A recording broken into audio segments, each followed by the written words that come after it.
As responsible adults, we tend to do a lot of overthinking, particularly in planning stages or in reviewing what we've achieved. And I mean that in particular when we're starting off a new venture or planning to start one, or reviewing where we've come from and what we expect into the future. Let me put that into some perspective. When I started the Triarius project, I worried about whether anybody would like my content, whether I'd have any subscribers, whether anyone would dislike rather than like my videos, or whether I'd just be ignored and my message would be irrelevant.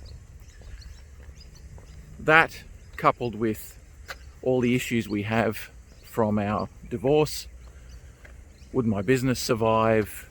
Would my friends become concerned and troubled by the divorce? Would I be an embarrassment to them? Would they want to maintain their friendships with me?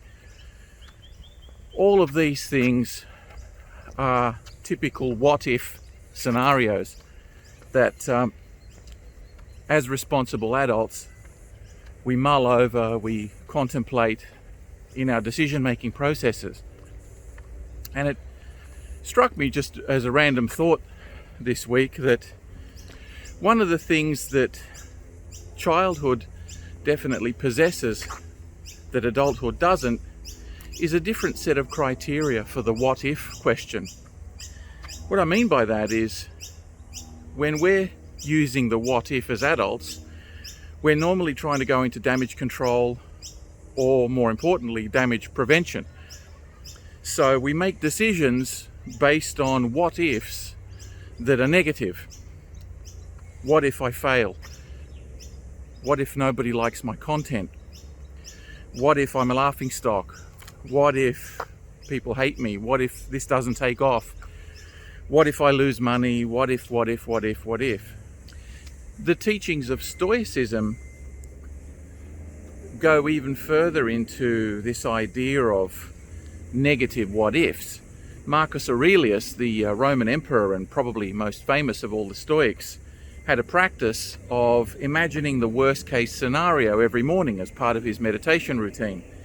And when he would envisage the worst case scenario, in other words, the worst what if possible, he would then try and reconcile himself with that and accept it. In other words, be okay with that.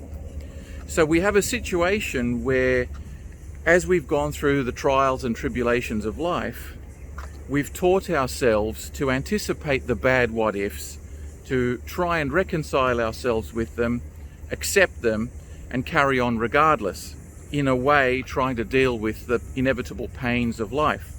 Our focus is on pain prevention and pain minimization whenever possible. Children, on the other hand, have a totally different perception of what if to us adults. To them, a what if is a potential for victory, a potential for blessings, a potential for success. All of their what ifs are positive, expansive, and are based on possibilities rather than constriction. And they view the world through this plenipotentiary set of glasses. They really do perceive the what if in a personal fulfillment way. What if I became president? What if I became an astronaut? What if I became a millionaire? What if I could travel the world and experience all sorts of incredible things? What if I married the woman of my dreams and lived happily ever after? These what ifs, while childish in some sense, I think are necessary for all of us if we're going to develop the creativity that we need to come up with new ideas, but also the motivation and sustaining power of those ideas to keep us going when the times actually do get tough. This video is around about my 50th in the Triarius project, and as I look back over the last year or so, I've come so far, and I never would have thought I could make 50 videos. I didn't think I'd have enough material to talk about. I didn't think there'd be enough ideas there for me to pursue, and I didn't think there'd be anything I could really contribute of a real substantive nature to help divorced dads try and rebuild their lives and make a new start. But little bit by little bit, step after step, I learned one thing or another, and some video editing, and with some advice by people who are well qualified, surrounding myself with good people, I started asking those childish what if questions. What if this succeeds? What if people like my content? What if I learn how to make videos and I get better at it? And what if I make a contribution that I didn't think I could before? What if just one bloke wrote to me and said, "Mate, thanks for that video. It really made a difference and helped turn my life around." These sorts of what ifs are what make life worthwhile. And it's those what ifs that I picked up from any number of mentors. Probably Jim Rohn stands out here, particularly his lecture on If You Try. You know, his belief was that life is worthwhile if you try.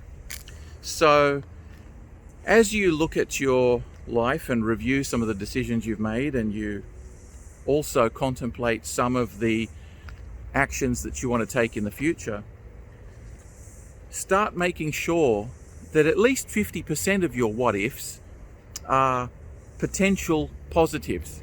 There's no end to the possible what ifs that are positive if we reach into some of our childhood what ifs and draw out a little bit of that for our adult, more defensive life.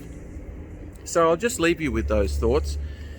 Consider some of the good what ifs, some of the ones that you've suppressed, or some of the ones that you've talked yourself out of.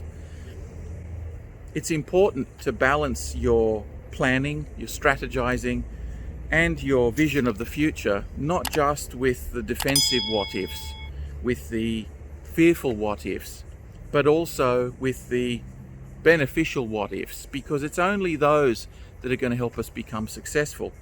Now, I've been blessed in many ways, and many of my what ifs have come true, but it's still an issue, and I think it takes a degree of discipline, believe it or not, to force yourself out of negative what if land and into positive potential what if thinking.